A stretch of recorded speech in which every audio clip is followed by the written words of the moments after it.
Hey all, what's up? I hope you are doing well. So welcome back to my channel Study Desk of Anand. And in this sequel tutorial, we are going to cover the DML statements. So let's get started. Yes, so first DML statement is insert. So insert is used to insert a data into a row of table. So this is something like we have in the last video tutorial we have created a table. Now the table was empty. Now we wanted to feed some data into it. So we can do this with the help of this insert command. So syntax of insert statement is very straightforward. If you can see here that this is a insert into commands. These are the keywords and the table name on which we wanted to insert a row. So we can select the number of columns under the square bracket by separating it by comma, column 1, column 2, column 3, on which we wanted to feed a data. And uh, after this values keyword we will pass the actual value. So this is the column name and this is the value name. So this should be one to one map. Like at first position the column 1 is there, so the its value should be present at the first position of this value 1. Like on by comma separated we can feed the data in the tables. So we can see this in the practical. And another way is like if you want if you very sure like we wanted to feed the data for all fields, all columns, so we can just simply say insert into table name on which we wanted to feed a data. And we in the value keyword after will pass value for every field separated by comma. So in this sequence is very important, the number sequence of table on which the columns are created. In that manner we have to provide the value. So let's say the practicals. So we are here in the demo db databases, and the employee table that we have created in the last video tutorial. So just let me de- describe the table. So just a minute. It is sp underscore help table name employee. So this command will describe the table definitions. Yes, so you can see that there are four columns: id, name, salary and hire date. And the table name is employee and schema is tbo, and the create date time is 2020-07-28. Yeah, so let's feed the data. And now my requirement is like I wanted to feed data for all fields. So I will use the second syntax first. Insert into table name. My table name is employee.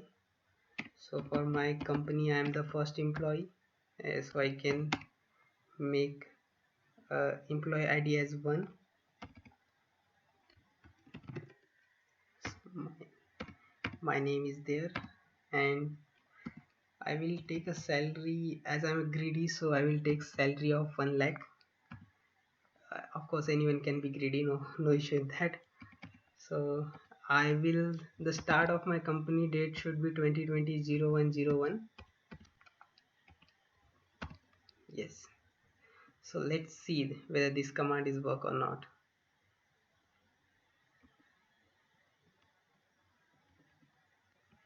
Yes, this command will not work because this is a values. Yeah, so it was a typo.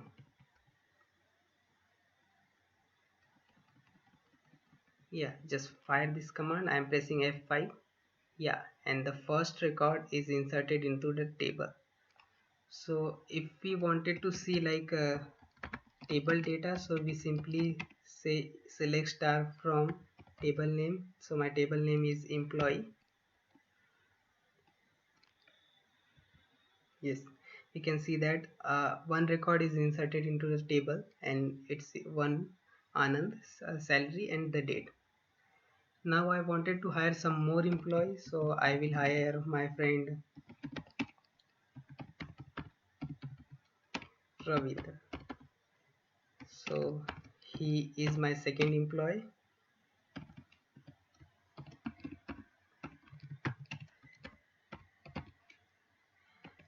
and I cannot see he can earn more than me. Sorry, it's jealous, but I will give him a salary as a 99,000.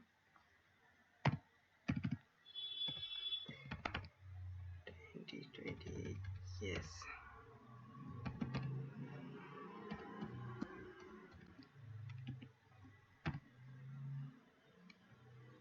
Again, there is some typo, so I will just correct it.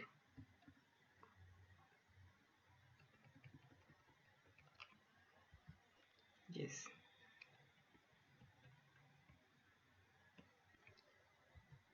Here you can see the second employee as well. So I will hire one more employee. Don't worry, I'll not gonna type it. So I'll just copy and paste it. So the third employee will be my sister Pradnyadi.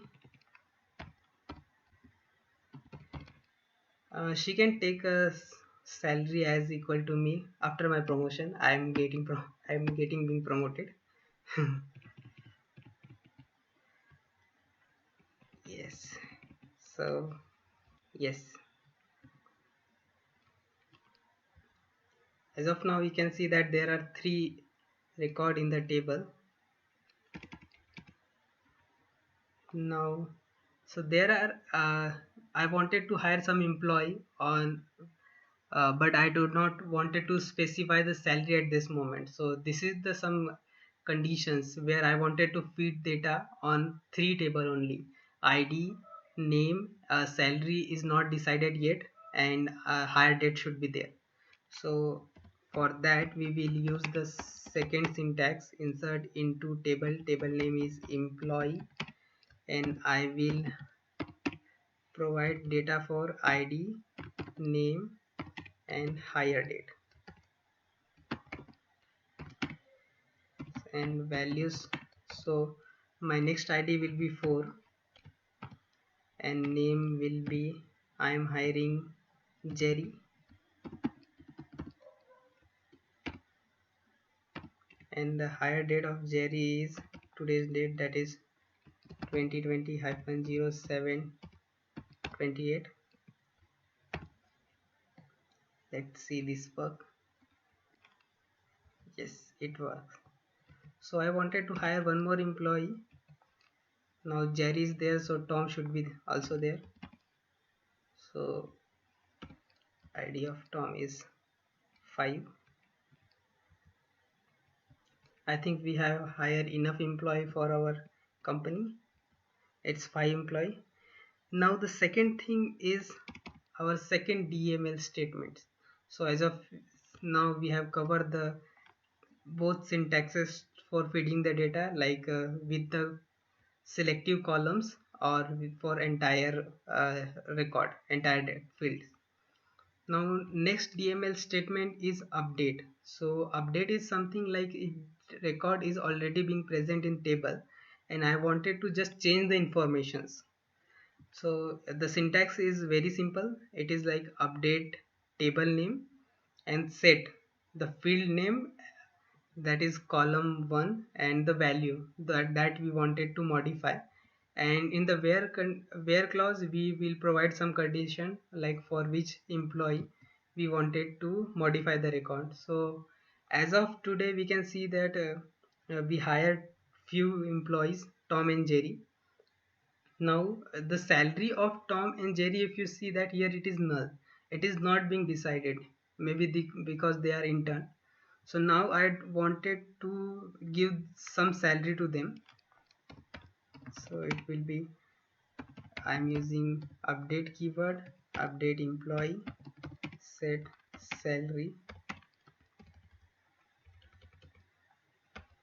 equal to 20k. I think 20k is enough for any intern.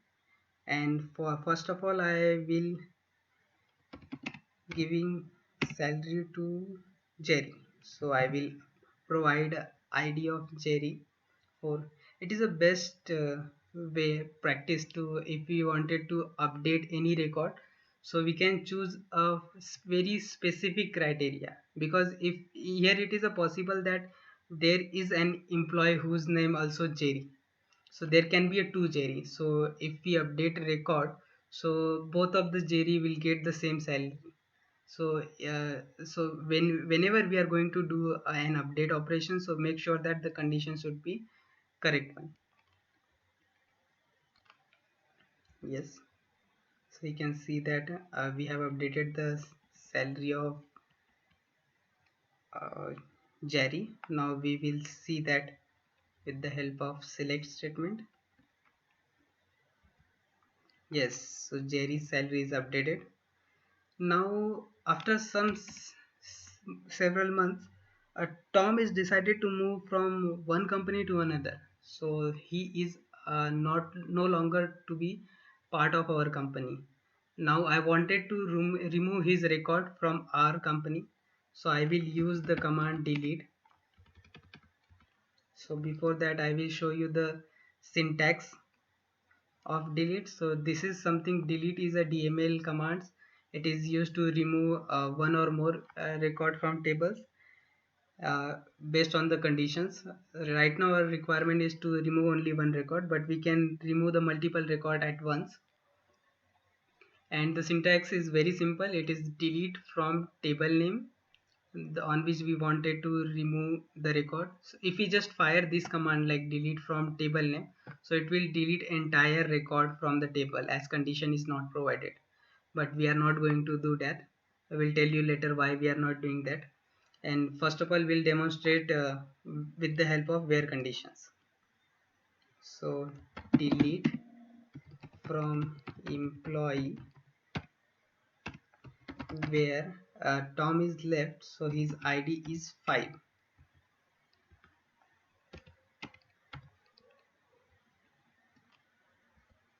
Yes, so now we left with 4 employee only. So you can see that 4 employees there. Now why I told you like delete from table name I didn't use, because in the last video tutorial we haven't covered the truncate command. Truncate is a DDL command. So when as of now we can see that there is 4 employee present in the table. Now we can do delete all the record with the help of delete command. But if we wanted to delete everything, so it is recommended to use truncate of DDL commands, truncate table employee.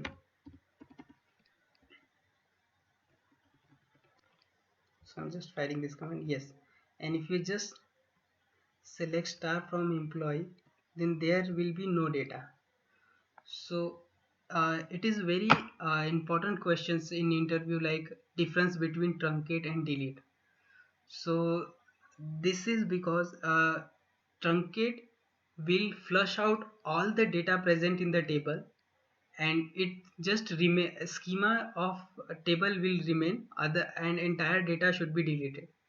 And in the delete of DML's commands we have options whether we should delete entire record, or we can delete the or record on the conditional basis, like we have deleted for ID equal to 5.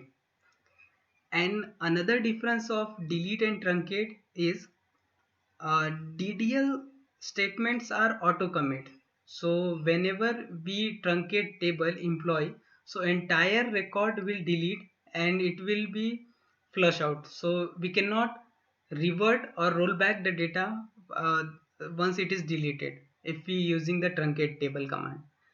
And in the delete command of DML, it is possible to roll back or recall the records that are deleted. So it is possible that and if our requirement is to delete entire record, so we should always go for truncate, because uh, as delete is there is a possibility of rollback, so it is saving the deleted record in the in one of the segment, so there is a possibility of undo. So that will take time, like whenever we will move to the performance perspective in the last part of the video. So I will demonstrate how it works. So that is one of the reason, based on our requirement, we can choose the delete, or we will go for the truncate. So this is the difference between truncate and delete. And yes, this is all about the DML statements that we have covered. So till then, stay safe, take care, and happy learning.